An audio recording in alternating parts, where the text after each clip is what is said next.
Just before noon on October 10, 1993, a fishing captain named Choi Moon-soo was standing on a crowded dock on an island off South Korea's west coast when a white fishing boat pulled in. A tall man in a dark blue jacket stepped off its stern about 5 paces away, holding a red cap, and Choi recognized him immediately. He saw Captain Baek undu almost every day. Baek was the captain of the ferry that had gone down that morning with 362 people on board, and his clothes were dry.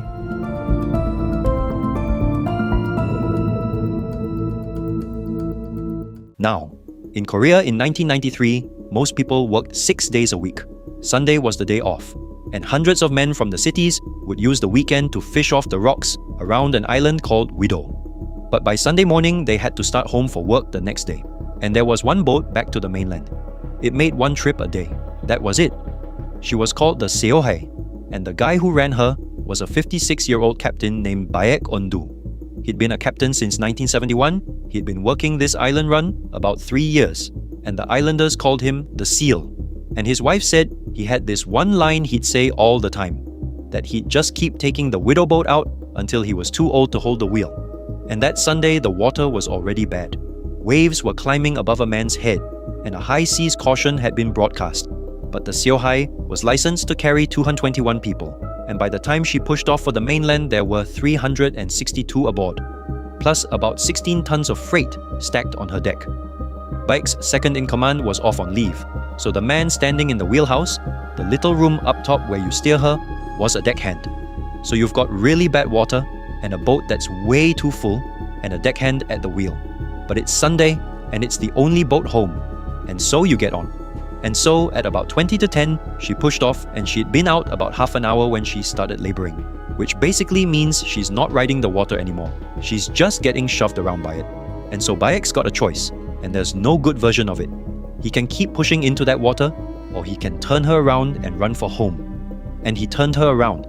But to turn, the Seoul had to swing sideways to the waves with 16 tons stacked on her deck. And right in the middle of that turn, a wave hit her broadside. She rolled over and she sank in 15 meters of water. And so 70 of them got pulled out alive, and 292 of them didn't come out alive. According to one later account, none of the crew's names had appeared on either list, not among the rescued and not among the identified dead. And one of the Seoul's 5 lifeboats was missing. And so the thinking went, okay, the crew are missing and one lifeboat is gone. They must have climbed into it and rowed away while hundreds of passengers drowned. Within 2 days, the national papers were treating that as fact, because a fishing captain from the next island said he'd seen Baek himself standing on a dock dry.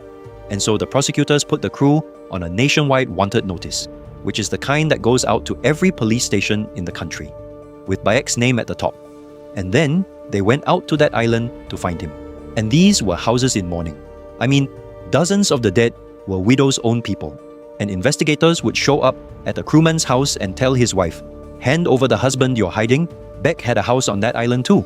And that week, his wife, a 53-year-old woman named Kim Hyo-sun, said one sentence to a reporter while her husband was still a wanted man. She said, "I would rather he were alive, even if he were guilty." On day 4, a senior prosecution official publicly put a number on it. He said there was a 98% chance that Captain Baek undu was alive. I mean, 98%. That same day, an investigator went back to Choi with one strange question. Did he know the chief of the little police post on Wido? Choi said yes, he knew the chief. And the lead was dropped.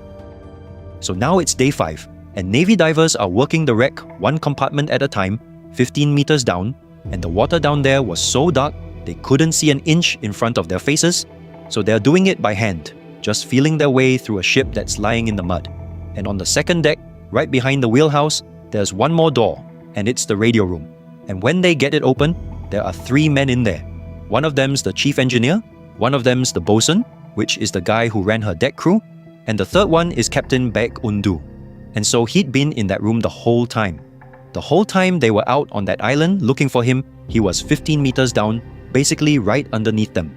And the missing lifeboat had turned up empty the day after the sinking, 30 kilometers up the coast. It had simply come loose and drifted.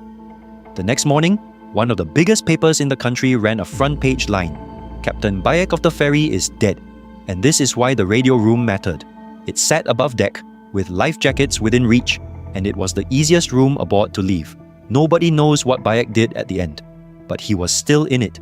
The prosecutor who'd run the investigation later explained in print that they'd put the crew on the wanted list in the spirit of taking a gamble. Basically, they took a shot. Baek's family had one question: who claimed a dead man was alive and made him die twice? But Choi Moon-soo still hadn't taken the sighting back.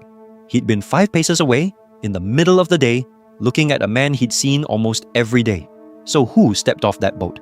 5 days after divers brought Baek's body up, on the morning of October 20th, a neighbor asked Choi, "The chief out at the police post got changed a while back. Did you know that?" And Choi said, "The chief was changed?" A moment later he said, "Then the man I saw might have been the chief." It would turn out Wido did have a new police chief, a 47-year-old lieutenant named Jang Bok-yong. He was only a few centimeters shorter than Baek, and according to Jang, islanders kept telling him how much he looked like the captain. But Choi didn't live on Wido, and nobody had told him the chief had changed. Now go back to day 4. The investigator had asked Choi if he knew Wido's police chief. Choi said yes, and he meant it. He knew the old chief. That was day 4. They found Baek on day 5. So here's what Choi actually saw that morning. Jang Bok-yong hears the radio traffic about the ferry, and so he runs down to the harbour, takes a white fishing boat, and heads out to look for survivors. He gets about 2/3 of the way there before learning the rescue is already over, and so he turns back. At about 20 to 12, he steps off the stern of that boat onto the dock. He's a tall guy, he's got on a dark blue jacket, and he's holding a red cap. And he's completely dry, because he'd never been in the water at all. The inquiry still blamed Baek for the sinking. He'd taken the Seoul out 141 people, over capacity, in bad water, with a deckhand at the wheel. But 21 years later, the overloaded Korean ferry seawall rolled over. Footage showed its captain leaving in one of the first rescue boats. That week, a Korean wire service reached back to the man Wido called the Seal. Its headline called him the captain who met his end guarding his ship. Baek's wife said he always told her he'd keep taking the Wido boat out until he was too old to hold the wheel. They found him one room behind that wheel.